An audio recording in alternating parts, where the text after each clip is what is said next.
Alors, salut, on se retrouve pour une nouvelle vidéo de la CPN Triton et Chouette. Et aujourd'hui, on va refaire une vidéo. Qu'y a-t-il dans nos mares?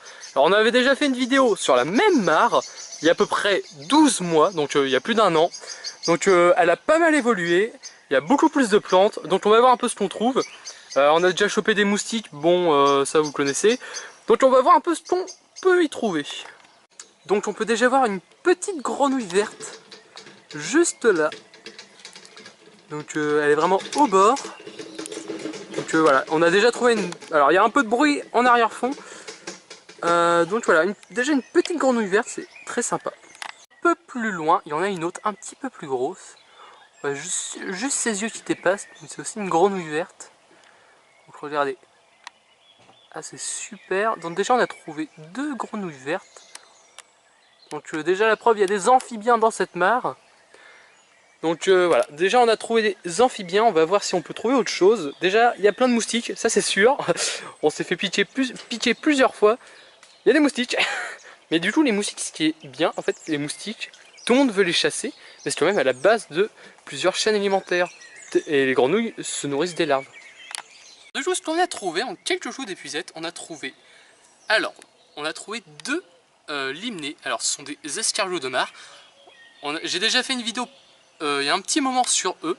Donc ce sont des gros... imaginez un peu ça dans votre aquarium. Alors le problème des limnés, c'est très invasif. Il suffit de deux individus pour vous faire envahir. Donc voilà, on va les relâcher. Donc on va voir un peu ce qu'on a eu d'autre. Donc les limnés, super habitants des mares. Donc hop là. Donc nous avons eu... Hop là. Là, attends, on va faire vite pour lui. On a eu voilà, un carassin. Donc le carassin, c'est comme un poisson rouge. Hein. En fait, les poissons rouges sont des carassins. Et quand vous relâchez un poisson rouge dans une mare, la future génération de poissons rouges deviendra de cette couleur. En gros, les poissons rouges, carassins, c'est pareil. Donc le problème des carassins, ça détruit la biodiversité. Donc si vous faites une mare, choisissez. C'est soit les poissons, soit la biodiversité. Donc on va le relâcher. Donc là on a assez de chance que dans cette mare là il y a aussi beaucoup d'espèces malgré le nombre de poissons. Donc vous allez voir pourquoi je dis ça. Hop. Parce que ici nous avons un petit poisson rouge. Hop. On va faire vite parce qu'il ne faut pas trop le stresser. Donc ici nous avons un petit poisson rouge.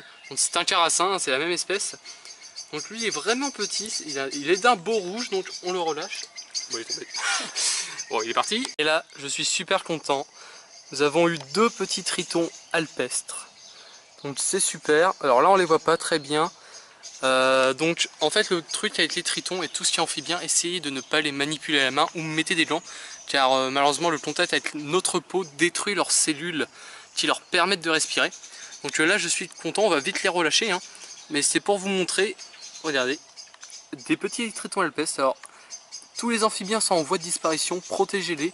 Donc là la preuve qu'encore la mare, malgré quand même les carassins et les poissons rouges, la mare est quand même encore en bonne santé. Les amphibiens sont quand même assez signes de bonne santé d'une mare. Donc la preuve quand même qu'il y a une bonne chaîne alimentaire, donc beaucoup de biodiversité, parce que les tritons se nourrissent de plus petits insectes qui se nourrissent encore de plus petites bestioles et après ensuite de plantes. Donc il y a tout ce qu'il faut dans cette mare. Donc voilà, c'est super, on les relâche. Hop.